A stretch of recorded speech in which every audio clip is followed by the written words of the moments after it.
혼인잔치의 비유. 누가복음 14장 7절에서 24절 말씀입니다. 청함을 받은 사람들이 높은 자리 택함을 보시고 그들에게 비유로 말씀하여 이르시되, 내가 누구에게나 혼인잔치의 청함을 받았을 때에 높은 자리에 앉지 말라. 그렇지 않으면 너보다 더 높은 사람이 청함을 받은 경우에 너와 그를 청한 자가 와서 너더러 이 사람에게 자리를 내주라 하리니 그때에 내가 부끄러워 끝자리로 가게 되리라. 청함을 받았을 때에 차라리 가서 끝자리에 앉으라. 그러면 너를 청한 자가 와서 너더러 벗이어 올라앉으라 하리니 그때에야 함께 앉은 모든 사람 앞에서 영광이 있으리라. 무릇 자기를 높이는 자는 낮아지고 자기를 낮추는 자는 높아지리라. 또 자기를 청한 자에게 이르시되, 내가 점심이나 저녁이나 베풀거든 벗이나 형제나 친척이나 부한 이웃을 청하지 말라. 두렵건대 그 사람들이 너를 도로 청하여 내게 갚음이 될까 하노라. 잔치를 베풀거든 차라리 가난한 자들과 몸 불편한 자들과 저는 자들과 맹인들을 청하라.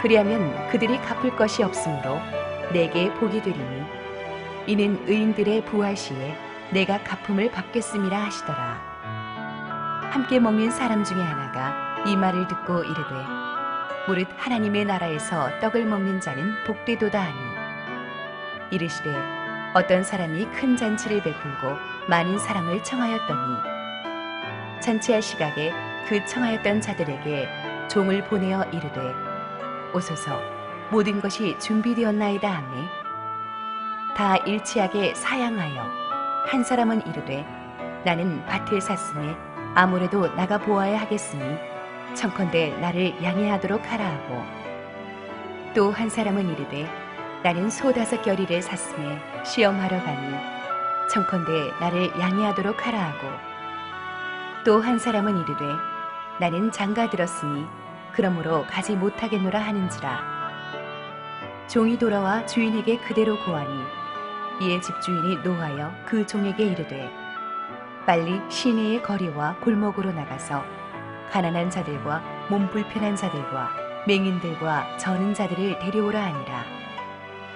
종이 이르되, 주인이여 명하신 대로 하였으되 아직도 자리가 있나이다. 주인이 종에게 이르되, 길과 산울타리가로 나가서 사람을 강권하여 데려다가 내 집을 채우라. 내가 너희에게 말하노니 전에 청하였던 그 사람들은 하나도 내 잔치를 맛보지 못하리라 하였다 하시니라. 할렐루야. 우리 하나님께 감사와 영광의 박수를 드리겠습니다. 우리 함께 기도하시고 하나님 말씀 보겠습니다.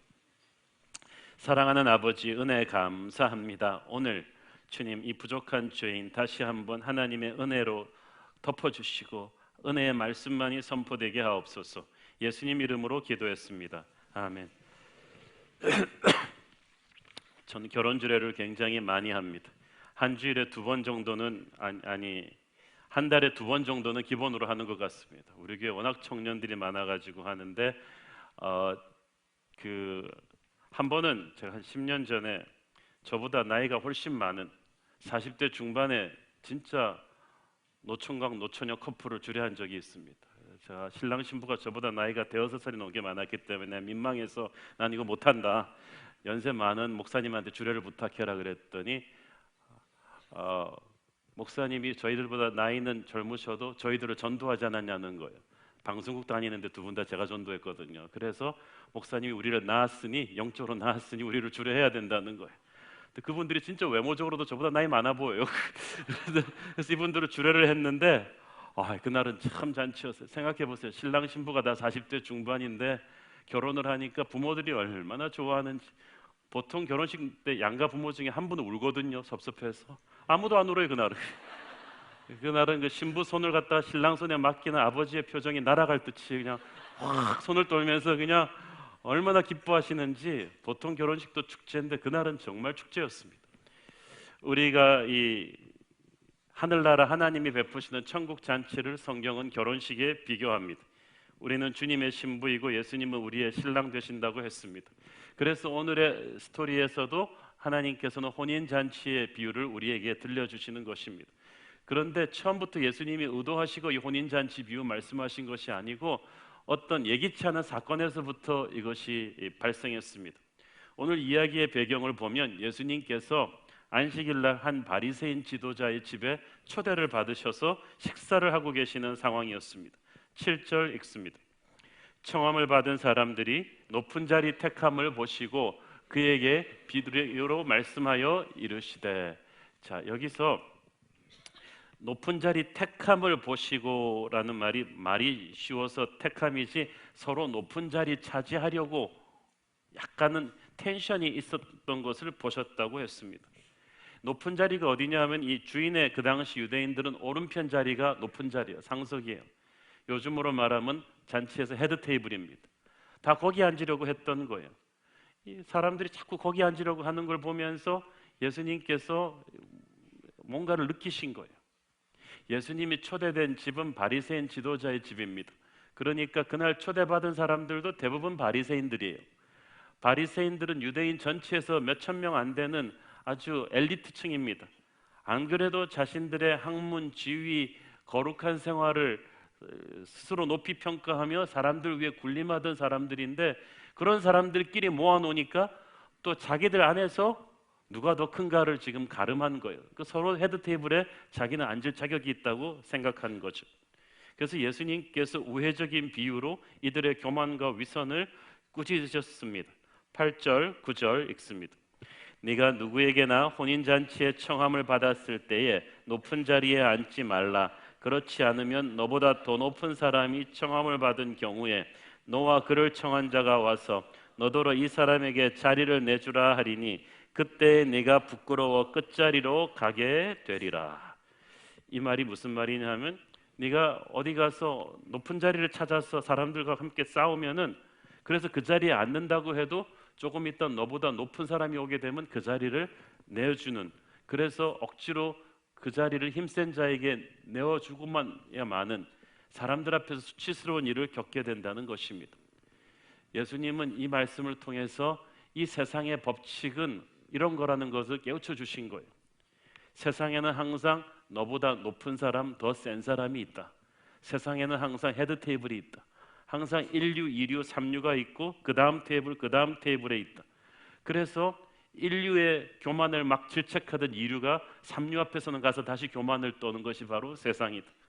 그런 식으로 끊임없이 서로를 비교하며 살면 너는 끊임없이 불행할 것이다. 그러니까 처음부터 1류, 2류, 3류 따지지 말고 그냥 가장 낮은 자리가 네 자리인 줄 알고 가는 것이 어떠냐라고 말씀하셨습니다.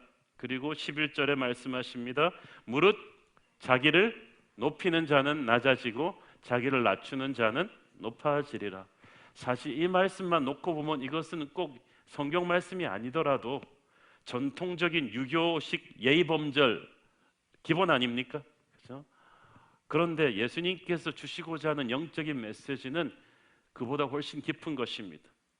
예수님께서 지금 말씀하시고 계신 대상은 유대인들이고 그들의 지도층인 바리새인들이었습니다. 그들은 하나님의 율법을 가장 먼저 받았기 때문에 자신들의 유대인의 혈통으로 종교적인 행위로 천국 잔치에 들어가는 것을 당연시 여겼습니다. 그래서 예수님께서는 천국도 세상의 명문대학 가듯이 세상의 인류클럽 가듯이 갈 수 있다고 생각하는 그들의 생각을 깨버린 거예요. 천국은 천국 잔치의 가장 낮은 자리도 내가 앉을 수 없다는 겸손을 가진 사람만이 들어갈 수 있다는 것을 지금 암시하고 계신 것입니다. 너희들이 생각하는 세상적인 방식의 천국과 하나님의 천국 잔치는 다르다는 거예요. 우리는 많은 경우 문패만 바꿔단 세상의 가치관과 똑같은 시각으로 천국도 구성되어 있을 것이다, 돌아갈 거라고 생각을 하는데 그게 아니라는 거예요. 15절에서 한 바리새인이 하나님 나라에서 먹고 마시는 사람은 복이 있습니다라고 예수님에게 신나게 얘기합니다. 그 말은 무슨 말이에요? 자기는 그 하나님 나라에 있을 거란 뜻이죠. 바리새인들은 항상 그렇게 생각했어요. 구원은 항상 자기들한테는 당연한 거예요.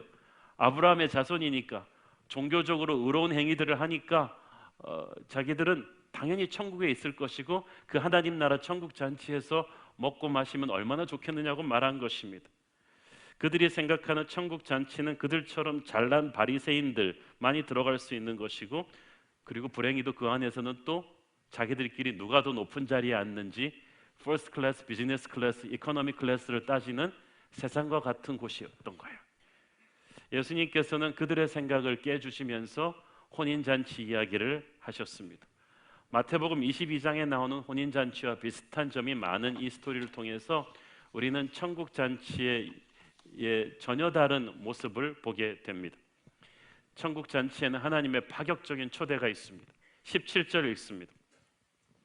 잔치할 시각에 그 청하였던 자들에게 종을 보내어 이르되 오소서 모든 것이 준비되었나이다 하매, 모든 것이 준비되었다. 천국 잔치에는 내가 돈 들고 가는 거 아니고 음식 싸들고 가는 거 아니에요. 예복도 안 들고 가요. 그냥 가면 모든 것이 다 세팅되어 있어요. 우리의 구원을 위해서 우리가 준비할 건 아무것도 없습니다. 우리가 이룬 건 아무것도 없어요. 이미 십자가에서 하나님의 아들이 다 우리의 죄의 싹을 지불하셨고 은혜로 다 이루어 놓으셨습니다. 우리는 가서 그냥 그걸 감사함으로 받고 누리기만 하면 되는 거예요. 자, 그런데 주인은 종들을 자기가 이미 청하였던 자들에게 보내었다고 했어요. 무슨 말입니까? 예약된 리스트가 있었다는 거예요. 처음에 유대인의 잔치에는 초대가 2번 갑니다. 첫 번째는 진짜 올 수 있느냐 없느냐의 초대예요. 그래서 거기에 예스 한 사람, 예약한 사람만이 실제 잔칫날 음식 차려놓고 이제 오늘입니다 그러고 딱 사람 보내서 모셔오는 거예요. 그런데 그렇기 때문에 첫 번째 초대를 응해놓고 2번째 실제 날에 안 온다, 그거는 엄청난 무례예요. 처음부터 안 온다 그러면 몰라도 이 사람들이 지금 그런 격이에요. 처음에는 다 온다 그러던 예약 손님들이 지금 당일날 다 펑크를 내버리는 상황입니다. 이 초대받은 손님들의 변명이 기가 막힙니다. 첫 번째 변명 18절 읽습니다. 다 일치하게 사양하여 한 사람은 이르되 나는 밭을 샀음에 아무래도 나가보아야 하겠으니 청컨대 나를 양해하도록 하라 하고, 밭을 샀다. 그래서 내가 그 밭을 한번 체크해 봐야겠다. 상태가 어떤지. 이것은 비즈니스를 말하죠. 가장 우리가 흔히 하는 핑계입니다. 나 직장이 바쁘다, 사업이 바쁘다. 가장 흔히 하는 핑계인데 여러분, 사업이 중요하죠. 직장이 중요하죠. 그러나 여러분 아십니까? 사업보다 더 중요한 게 있어요. 그것은 영혼의 문제입니다.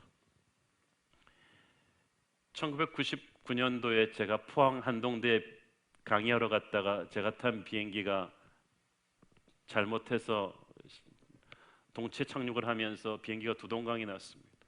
거기에 저를 비롯한 많은 직장인들, 특히 포항제철에서 간부회의가 있어가지고 수많은 40대 서울에서 내려간 임원들이 타고 있었습니다. 우리 중 그 누구도 우리 인생이 그날 끝날 수 있었다는 것을 아무도 예감하지 못했습니다. 그때 저를 비롯한 많은 우리가 인생을 보는 눈이 달라졌어요. 사업과 직장에 다람쥐 쳇바퀴 돌듯이 돌아가지만 순식간에 끝날 수 있다. 가장 중요한 것은 영혼의 문제다라는 거예요. 2번째 변명 봅니다. 19절.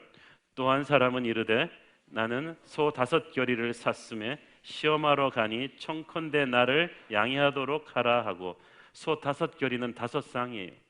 소를 시험해 봐야 된다. 테스트 드라이브 해봐야 된다. 잘하는지.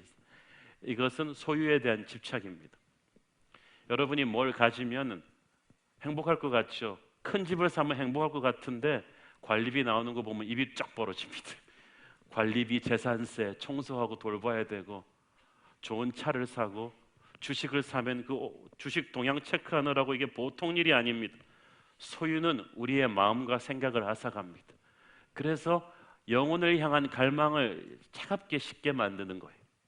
3번째 변명 20절. 또 한 사람은 이르되 나는 장가 들었으니 그러므로 가지 못하겠노라 하는지라. 장가 들었으니 가지 못하겠다. 이것은 인간관계에 대한 집착입니다. 어떤 분은 진짜 너무 관계가 칙칙 얽매여 있어서 하나님께 나오지 못합니다. 어떤 분은 자기가 효자인데 불교 신자인 어머님 돌아가시기 전까지는 예수님 못 믿겠다고 합니다. 그 사람은 그게 효성인 줄 알아요. 그 말은 무슨 말이냐 하면 어머님은 지옥으로 잘 모셔다 드리고 자기는 돌아가시고 나서 교회 나와서 천국 가겠다는 겁니까? 그건 아니죠. 어떤 사람은 조상들에게 제사 드리지 못하는데 자기가 종갓집 장손인데 어떻게 예수 믿느냐는 겁니다. 어떤 사람은 결혼하려는 사람이 교회 가는 거 싫어하기 때문에 못 간다고 합니다. 어떤 사람은 대부분이 불신자인 친구들 사이에서 왕따 당할까 봐 교회 못 간다고 합니다. 인간은 사회적 존재이기 때문에 이 관계의 압박 때문에 얽힘 때문에 복음의 초대를 거절하는 경우가 많습니다. 그러나 여러분 기억하십시오. 아무도 영혼의 문턱까지 여러분 같이 가주는 친구 없습니다. 배우자도 없습니다. 한날 한시에 우리는 원앙이 되어 같이 죽자, 다 헛말이. 절대 같이 죽는 배우자 저는 본 적이 없습니다. 여러분은 혼자 영혼의 문제에 직면해야 됩니다. 그렇기 때문에 우리가 생각하는 모든 끈끈한 인간관계는 영혼의 문 앞에서는 다 바닥이 나게 돼 있어요. 이 여러 가지 핑계를 들어서 거절한 손님들의 죄는 가기 싫어서 주인에게 거짓을 말했다는 거예요. 사실 내가 밭을 샀으니 아무래도 내가 나가봐야겠다. 농부가요, 밭을 살 때 이미 그 상태를 충분히 체크해보고 삽니다. 그 중요한 밭 사면서 체크 안 하겠어요? 그런데 하필 자기가 이미 가기로 해놓은 결혼잔치 가야 되는 그날 가서 그 밭을 체크할 필요가 없죠. 이건 뭐 속이 빤히 보이는 거짓말입니다. 내가 황소 5쌍을 샀으니까 이것을 한번 시험해 보겠다. 이 황소가 잘 끄는지 한번 시험해 보겠다. 아니 그럼 처음부터 그거 시험 안 해보고 샀단 말이에요. 그 비싼 황소를 농부가 사면서 이미 테스트 드라이빙 다 끝난 황소들인데 갑자기 결혼잔치 가야 되는 그날 갑자기 가야 된다는 거, 이거 거짓말이죠. 나는 결혼했으니까 못 가겠다. 와이프가 그렇게 세요? 부부 동반해서 같이 가면 되잖아요. 그것도 인간관계를 빙자한 거짓말이죠. 우리가 보면은 거의 99% 핑계예요. 마음만 있다면 얼마든지 스케줄 조절할 수 있습니다. 교회 와서 주말에 조금 뭐 봉사하라 그러면 그렇게 시간 없다 그러던 직장인 청년이, 직장이 너무 바쁘다 그러던 청년이 사랑하는 여자가 생기면 없던 시간이 확 생깁니다. 이 시간이 어디서 왔나? 이 마음의 문제예요. 정성의 문제라는 거예요. 결국은 하나님이 밭 몇십 평, 소 몇 마리, 신혼 살림보다 중요하지 않다는 거죠. 거룩을 하찮게 여기는 그 마음이 바로 우리로 하여금 영혼으로 가는 것을 막습니다. 이것은 예수 믿고 나서도 마찬가지입니다. 하나님께 더 헌신할 수 있는 기회가 주어질 때, 훈련을 받으라고 할 때, 아우리치를 가자고 할 때 이런 여러 가지 핑계들을 대는데 대부분 핑계예요. 마음만 있다면, 하나님을 귀하게 생각한다면 충분히 할 수 있는데 우리가 핑계를 댄 거예요. 18절을 보니까 다 일치하게 사양했다고 했습니다. 어떻게 그렇게 입을 맞춘 듯이 그렇게 다양한 핑계가 동시에 터졌을까요? 이것은 사람의 힘으로 하는 게 아니라 어떤 어둠의 존재에 방해 공작이 있는 거예요. 예, 그래요. 세상 사람들은 세상 권세 잡은 마귀의 권세에 방해 공작이 있다는 걸 알아야 돼요. 그래서 세상을 굉장히 바쁘게 만들어 놓고 하나님만큼 중요하게 보이는 것들을 막 만들어 놔가지고 주의력을 분산시켜요. 그래서 한 사람이 예수 믿고 교육에 도는 거, 이거 영적 전쟁입니다. 여러분, 이거 주기까지도 힘든데 그 준 사람 그날 약속 지켜서 교회 데리고 오게 하는 건 무지 힘듭니다. 이 마귀가 가만두질 않거든요. 그래서 기도 많이 하셔야 됩니다. 이들은 모두 하나님의 초대를 하찮게 여겼습니다. 마태복음 22장에 보면은 왕의 사자를 돌아보지도 않고 가버렸다고 돼 있어요. 아무리 귀한 것도 그것을 볼 줄 아는 눈이 없으면 하찮게 여겨지는 법입니다. 근데 참 인간이 의심이 많아가지고요, 이 구원이 너무나 좋은 것고 비싼 것인데 그냥 준다고 하니까 의심하는 거예요. 진짜인가 싶어서. 마귀가 그렇게 만들어놨어요. 해방 직후에 아직도 우리나라가 가난하고 힘들던 그때에 선교사님들이 이제 들어와서 다시 복음을 전할 때 일입니다. 동네마다 전염병이 돌았는데 뭐 속수무책으로 사람들이 죽어나갔습니다. 그런데 마침 그 미국에서 페니실린이라는 좋은 항생제가 개발돼서 한국으로 많이 들어왔어요. 그런데 미군들과 이 선교사님들만 갖고 있었어요. 가난한 농부가 자기 가족이 다 전염병에 걸려서 죽게 생겼으니까 이 선교사님을 찾아가서 사정한 거예요. 집에 있는 폐물 다 갖고 가가지고 그 페니실린이 비싼 약이라고 하던데 이거 받으시고 페니실린 좀 주십시오. 그러면은 우리 식구가 살겠습니다. 그래서 선교사님이 이 농부를 너무 불쌍히 여겨서 가난한 집 같은데 그 폐물을 다 팔아서 주면 어떡하냐, 내가 이 약을 공짜로 드리겠다. 가서 식구를 같이 살아나라고, 이건 하나님의 선생님을 향한 선물이라고. 그래가지고 이 농부가 꿈인가 생신가 하고 가다 갖고 오다가 그냥 집으로 갔으면 될 텐데 이 사람이 생각을 한 거예요. 또 페니실린이 굉장히 비싼 약이라던데 이걸 왜 나한테 공짜로 주지? 저 선교사가 내가 가난하고 무식하니까 나를 무시해가지고 장난으로 가짜 약을 준 거 아니야? 그랬을 거야. 이래가지고 오는 길에 그냥 그 페니실린을 그냥 그 비싼 페니실린 논두렁에다 확 버려버리고 집에 그냥 와가지고 결국 그 농부와 가족은 죽었다고 합니다. 이 미련한 농부의 의심 때문에 그 귀중한 약을, 생명을 살릴 수 있는 약을 잡을 수 있는 찬스를 놓친 거예요. 하나님의 귀한 초대를 공짜로 구해서 마구 무시해버리는 사람들이 바로 그런 거야. 전도 받을 때 무시해버리고 귀찮아하고 한국 시리즈 티켓보다 무시해버리고 이렇게 하는 그 마음이 얼마나 안타깝습니까?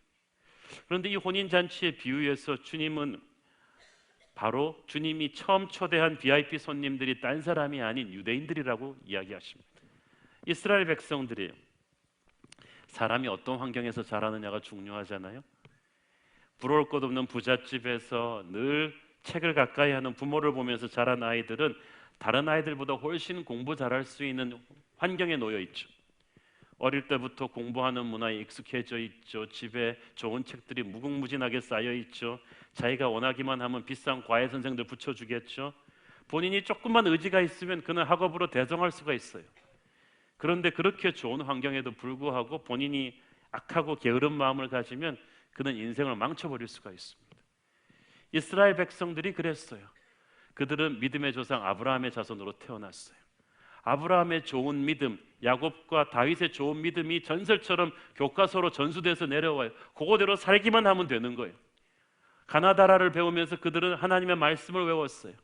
그들의 장난감은 바로 성전에서 예배드리는 거였어요. 그래서 환경적으로 그들은 누구보다 하나님을 뜨겁게 잘 믿을 수 있는 사람들이었는데 마음이 고집스럽고 딴 일들에 매혹되어서 종교 의식은 남았고 마음은 사라져 버렸어요. 하나님의 초대를 거절해 버렸어요. 귀한 것을 너무 자연스럽게 받다 보니까 고마움을 몰랐던 거예요. 우리 주위에 보면 그렇게 이스라엘 사람들 같이 어릴 때부터 하나님을 잘 믿을 수 있는 주위 환경을 가졌음에도 불구하고 그것을 제대로 활용하지 못한, 그래서 구원의 그 확신이 없는 모태신자들이 많습니다. 하나님을 잘 믿는 부모 밑에서 성장했거나 미션 스쿨에서 성경을 배웠거나 믿음이 좋은 친구들 앞에 둘러싸여 있으면서도 그들은 귀한 걸 몰랐던 거야. 그래서 그들은 하나님의 자녀라고 생각했지만 그들은 기독교 의식에 익숙한 종교인이었을 뿐 하나님의 마음을 알고 복음을 가슴으로 받아들인 구원받은 자녀가 아니었던 거예요.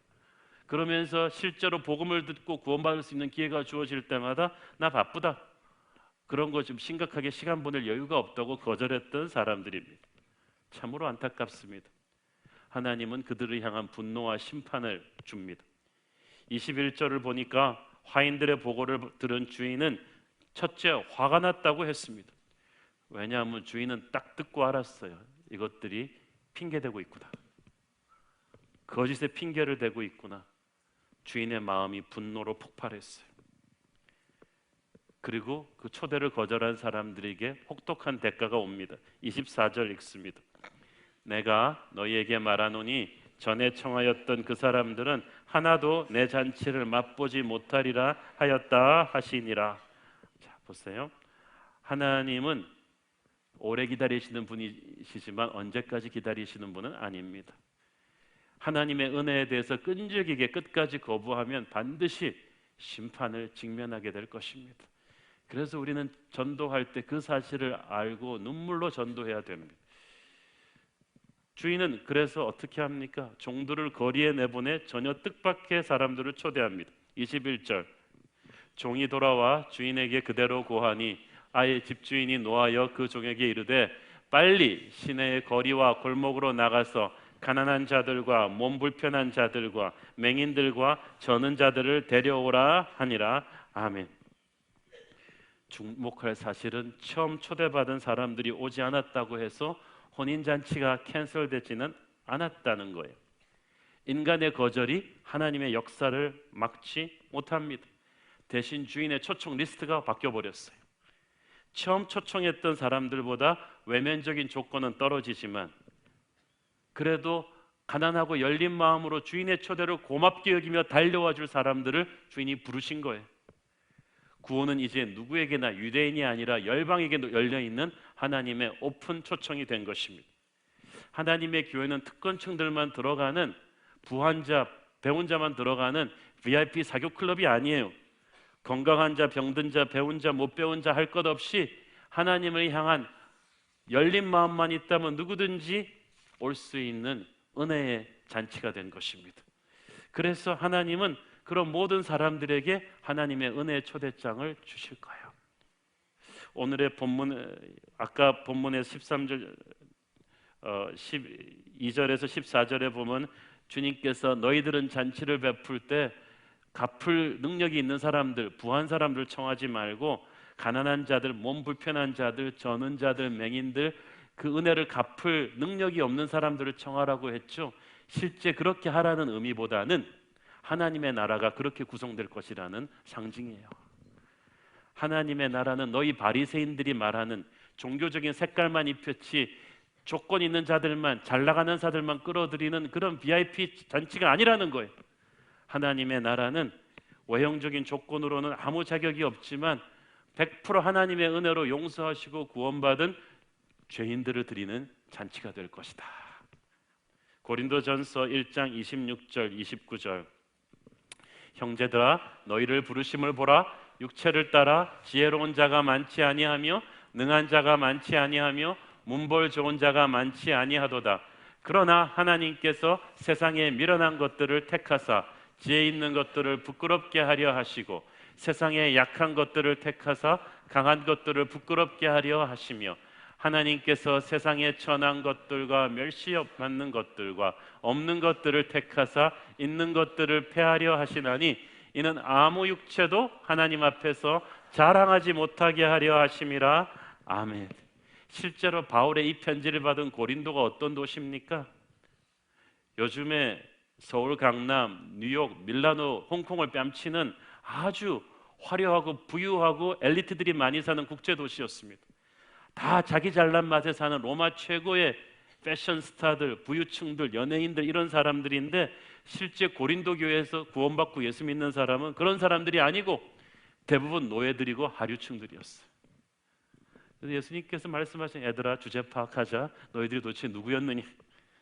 그런데 세월이 지나면서 그렇게 밑바닥에서부터 번져나간 기독교가 로마 전체를 복음화시킵니다. 우리나라도 그랬어요. 초창기 기독교가 우리나라 들어왔을 때 사람들이 무시했던 북부지방 상인들이 가장 먼저 교회를 세우고 기독교를 받아들였고, 그리고 머슴, 백정, 기생 이런 분들이 가장 열렬하게 복음을 끌어안았습니다. 양반들은 가장 늦게 예수를 믿었어요. 여러분, 조건이 아니에요. 하나님을 향한 가난한 마음이에요. 이런 사람들이 천국의 초대장을 기다리고 있습니다. 마태복음 22장에서는 선한 자와 악한 자를 다 데려오라고 했어요. 이 말도 참 흥미로워요. 선한 자와 악한 자를 다 데려오라는 말은 우리 인간의 기준으로 볼 때 그렇다는 얘기예요.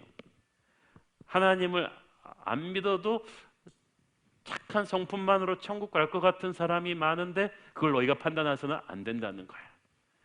저 사람은 절대 예수 안 믿을 만한 사람이야, 나쁜 사람이야. 그렇게 하지 말라는 거예요.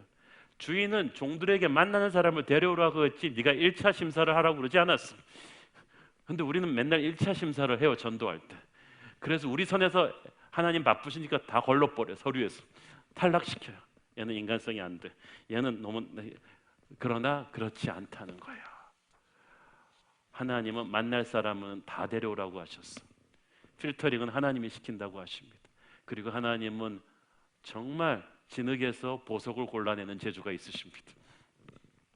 미국 디트로이트의 존이라는 크리스찬이 옆집에 살고 있는 마약 밀매업자를 전도했습니다. 참고로 이 존이라는 크리스찬은 이빨이 군성군성 빠진 그런 분이었는데 이 마약 밀매업자를 전도하니까 마약 밀매업자가 전도받다고 너 신경질이 나가지고 너 자꾸 또 전도하면 너 남은 이빨 다 뽑아버릴 거야. 근데 그런 협박을 받으면서도 존이 끝까지 포기하지 않고 이분에게 사랑으로 섬기면서 복음을 전해서 이 마약 밀매업자가 예수를 믿었어요. 그와 그 가정이 다 세례를 받았습니다. 그 마약 밀매업자의 아들이 누가냐 하면은 그 사람이 팻 샤칠라인이라는 목사님 분인데 현재 미국에서 가장 영향력 있는 복음 전도자들 중에 하나입니다. 젊은 세대들 200만이 넘는 젊은 세대들이 방송과 트위터와 여러 가지 이 글을 통해서 그의 설교를 듣고 수많은 미국의 지도자들이 그에게 멘토링을 받았습니다. 이 영향력이 있는 시대의 영적 지도자 팻 샤칠라인이 바로 그 마약 밀매업자의 아들이에요. 만약에 그 존이 이 사람 마약 파는 사람이니까 예수 안 믿을 거야라고 포기했다면 이런 위대한 인물은 또 나오지가 않는 거야. 사랑하는 여러분, 판단은 하나님이 하시고 우리는 초대하면 되는 거야. 초대할 때 우리가 시야를 넓혀야 돼요. 종들은 주인 하라는 대로 가서 눈먼 사람 벙어리 앉으면 할 것 없이 다 자리를 채웠는데 아직도 자리가 남았어요. 이 말은 무슨 말입니까? 하나님의 나라 잔치가 우리가 생각하는 것보다 스케일이 크다. 굉장히 크다는 거예요. 종들은 당황했어요. 자기들이 아는 범위 내에서 집 앞 골목 이런 데서는 다 훑었는데 주인은 Your best is not enough. 넌 최선을 다했지만 최선을 갖고 안 되겠구나. 아직도 남은 자리가 있다. 여러분, 교회의 양적 성장에 대해서 굉장히 부정적으로만 말하는 분들이 많은데 그러면 안 돼. 아직도 우리나라 인구의 20%도 예수 안 믿었어요. 아직도 교회는 총력을 기울여서 전도해야 돼요. 자기 교인들의 숫자를 불리는 것보다 하나님의 나라 백성을 더 만들어야 되는 거예요. 자, 그러면서 종들은 고민에 빠졌어요. 어디 가서 데려오지? 이미 내가 알고 있는 지역은 다 훑었는데. 보험 파는 분들이 처음 보험 팔 때는 친구들, 가족 다 팔고 나서는 그 다음에는 사람이 떨어지잖아. 이제 누구한테 팔지? 전도도 마찬가지예요. 처음 예수 믿고 5년 안에 90%의 전도가 다 끝납니다. 이제 어디 가서 누구한테 복음 전하지? 나는 할 만큼 다 했어. 그런데 하나님은 아니라는 거예요. 그렇죠? 22절, 23절 읽습니다. 종이 이르되 주인이여 명하신 대로 하였으되 아직도 자리가 있나이다. 주인이 종에게 이르되 길과 산 울타리가로 나가서 사람을 강권하여 데려다가 내 집을 채우라. 큰 산과 큰 울타리가 있었던 거예요. 종은 자기 동네만 하면 될 줄 알았는데 군으로 시로 나가라는 거예요. 하나님이 눈을 열어주신 거예요. 유대인들은 그냥 예루살렘만 나중에 예수 믿고 나서도 복음만 하면 될 줄 알았는데 하나님은 사마리아까지 가라는 거예요. 그래, 눈 딱 감고 사마리아까지 했다. 이제 끝났다 싶었는데 온 유대까지 가라는 거예요. 그래서 초라하고 유대 선교를 다 하고 나서 이제 끝났겠지. 근데 하나님은 이제 로마 제국 전체를 품으라는 거야. 여러분, 예수의 영이 가득 찬 사람은 시야가 커집니다. 보는 게 커져요. 우리가 기도하면서 하나님의 눈으로 우일이 주위를 보면은요, 정말 전도할 수 있는 찬스가 많습니다. 하늘나라 잔치에 초대할 수 있는 분들이 많고 초대할 수 있는 다양한 방법들이 많아요. 어떤 분은 운동하는 헬스클럽을 3년에 한 번씩 멤버십을 다른 데 끊습니다. 3년이면 대부분 다 전도한대요. 그리고 딱 옮기는 거예요. 어떤 지역에는 외국인 노동자들이 있는데 그분들이 구정이나 명절 때 갈 곳이 없어 외로워하니까 그때 떡 쪄다 줘서 먹이면서 전도하는 분들도 제가 알고 있습니다. 지난 주일에 제가 신방한 우리 교회 어떤 대학 교수님은 자기 학교에 있는 300명의 외국인 유학생들을 전도하려고 가슴에 뜨거운 불을 갖고 있었어요. 제가 가슴이 뜨거워졌어요. 지난 주에 저는 부산에서 한국의 초고층 건물 101층짜리 건물이 올라가는 건물 기공식에서 극동방송 그 어린이 합창단이 특송을 하고 제가 기도하고 메시지를 전했어요. 사실 그 정도 큰 공사할 때는 전부 돼지머리 갖다 놓고 고사 지냅니다. 근데 우리나라 건축 역사상 인천공항에 이어서 가장 엄청난 기념비적인 사업인데 그 건설회사 사장님이 우리 교인이세요. 그래서 이분이 나는 돼지머리 놓고 고사 못 지내겠다. 나는 목사님 보고 축복을 받겠다. 그런데 그 자리가 뭐 부산시의장, 국회의원 다 오는 일반인들이 그 상류층 사람들이 오는 그런 자리예요. 그런 데서 그렇게 고백하기 어려워요. 근데 이분이 담대하게 극동 어린이 방송 합창단 부르고 어린이 합창단은 또 영어로 복음성가 부르니까 뭐 무슨 말인지도 몰라요 사람들은. 근데 하고 그다음에 하는데 저는 그분의 믿음에 감동받았어요. 그분이 그 축사하면서도 하나님의 이름으로 축사를 하고 기도를 받고 저도 그래서 제 마음에 오직 하나 이 분들이 정말 예수님을 새롭게 만났으면 좋겠다. 이거 전도 집회구나. 마테파트를 이분은 이런 식으로 그냥 해버리는구나. 그리고 그분은 그 자리에서 계속해서 그 많은 VIP들 속에서도 저를 귀하게 소개해 주시고 저를 귀하게 하는 게 이분이 하나님을 향한 열정이 있는 거예요. 이걸 이용해서 하나님의 영광을 돌려드리고 싶은 그 마음, 하나님을 전하고 싶은 그 마음이 있는 거예요. 아, 이분이 이런 식으로 마테파티를 하는구나. 감동을 받았어요. 제가 토요일날 앞만 바빠도 최대한 결혼식을 주례를 하려고 노력을 합니다. 왜냐하면 저는 모든 결혼식이 마테파티라고 보기 때문에 예수님을 안 믿는 분들이 와서 처음 목사를 만나고 교회에 대한 선입관을 풀 수 있는 기회라고 생각하기 때문에 저는 결혼식 주례하기 전마다 주여 오늘도 이 결혼식을 통해서 누군가가 하나님에 대한 선입관을 깨고 하나님께 나오게 도와주십시오.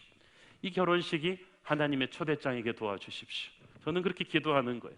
여러분도 각자에게 주신 방법과 영향력이 있어요. 왜 여러분을 하나님이 그 자리에 올려주셨어요? 그 인맥을 주셨어요? 왜 여러분이 동창회 총무가 됐어요? 아파트 반대표, 동대표, 통장 왜 된 거예요? 부녀회 회장 왜 된 거예요? 하나님이 마테파티 하라고 여러분을 얹혀주신 거예요. 하늘나라 초대장을 돌리셔야죠. 지혜롭게, 겸손하게 어떤 식으로든 방법을 찾아서. 선교도 마찬가지입니다. 하나님께서는 처음에 우리는 캄보디아와 중국 교회만 했는데 이제는 인도네시아를 향한 마음을 주셨습니다. 인도네시아는 인구가 2억이 넘는데 이 인도네시아가 지금 70년대 한국 버전의 부흥이 일어나고 있어요. 인도네시아에 있는 그 중국계 화교 그 인도네시아인들이 지난 20년 사이에 70%가 예수를 믿고 있어요. 엄청난 일이에요. 그리고 이들이 또 인도네시아 전역을 향해서 그렇게 전도와 선교의 열정이 뜨겁습니다. 젊은이들 복음화율은 한국의 5배입니다. 그런데 이들이 멘토링이 필요해요. 그래서 이번에 어저께 우리가 40명 떠났고 오늘 또 저와 함께 한 30명이 함께 가서 인도네시아 전역에서 모이던 300명의 목회자 사모님들에게 우리 교회 CES를 전수하고 옵니다. 인도네시아가 뜨겁게 복음화가 되면 이들이 모슬람 선교의 천병이 될 것이고 이스라엘까지 가는 땅끝 선교의 큰 역할을 하게 될 것입니다. 여러분이 앞으로 나흘 동안 저와 인도네시아 아우리시 팀을 위해서 기도 많이 해주시길 바랍니다. 너는 내게 부르짖으라 내가 네게 응답하겠고 네가 알지 못하던 크고 비밀한 일을 내게 보이리라. 하나님께서 우리가 성령 충만한 교회가 되면 우리의 눈을 열어서 우리가 복음 전해야 될 새로운 사람들을 보여주실 것입니다. 11월 전도 초청 주일이 다가오는데 유젠부터 작년에 이르기까지 2,000명이 넘는 영혼들을 우리가 이름을 적어놓고 지금 기도하고 있습니다. 하나님께서 역사하셔서 이들이 다 하늘나라 구원잔치에 입성할 수 있는 기적이 일어나게 해달라고 여러분 기도해 주십시오.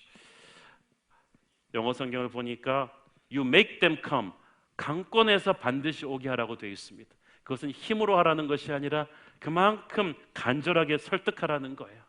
진실함을 가지고 설득하라는 거예요. 뭐 싫으면 말고 이렇게 하라는 게 아니라 애절하게 진실하게. 제가 아는 미국 목사님은 20년이 넘도록 자기 친구를 전도를 했습니다. 1년에 몇 번 못 만나는 친구인데 전도할 때마다 너무 안 받으니까 20년째 하다가 돌아서면서 다시 돌아와서 이 친구 딱 멱살을 잡고 말했습니다. 너 다음번에 우리 다시 얘기할 텐데 너 나한테 약속 하나만 해라. 너 그때까지 절대 죽으면 안 돼. 네가 하나님 모르고 구원받지 못하고 죽는 걸 나는 참을 수가 없으니까. 목사님이 눈에 눈물이 글썽이고 운동한 분이거든. 죽으면 안 돼.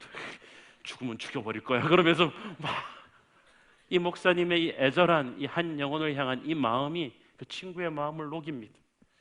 사랑하는 여러분, 전도는 그런 애절함을 가지고 하는 거예요. 교회는 건물이 아니고 하나님이 초대하시는 끊임없는 혼인잔치의 현장입니다. 영적인 축복을 끊임없이 준비해서 하나님의 잃어버린 영혼들을 데려오게 해서 예수 믿게 하는 곳이 바로 교회입니다. 그래서 교회는 영적인 매력이 있어야 돼요. 사도행전 2장에서 성령 받고 나서 첫 번째 교인들이 한 게 뭐예요? 각 나라 말로 전도한 거예요. 선교한 거예요. 우리가 복음을 들고 그런 거룩한 열정으로 교회에 대한 자신감을 가지고 교회 데리고 오기만 하면, 하나님을 만나기만 하면 이 사람은 변할 것이다 라는 확신을 가지고 거룩한 광인들처럼 달려나가야 되는 거예요. 그것이 교회의 생명력입니다. 하나님은 내 집을 채우라고 하십니다. 세상 모든 민족이 구원을 얻기까지 하나님은 쉬지 않으실 것입니다. 그래서 우리도 쉴 수가 없습니다. 우리 주님의 손과 발이 되어 전도하는 교회, 선교하는 교회 되기를 축원합니다. 기도하겠습니다. 사랑하는 아버지, 은혜를 감사합니다. 주님께서 혼인잔치 준비하시고 우리를 종들로 세우셔서 열방에 잃어버린 영혼들을 집으로 들이시는 것을 감사합니다. 게으르지 말고 주님의 손과 발이 되게 하옵소서.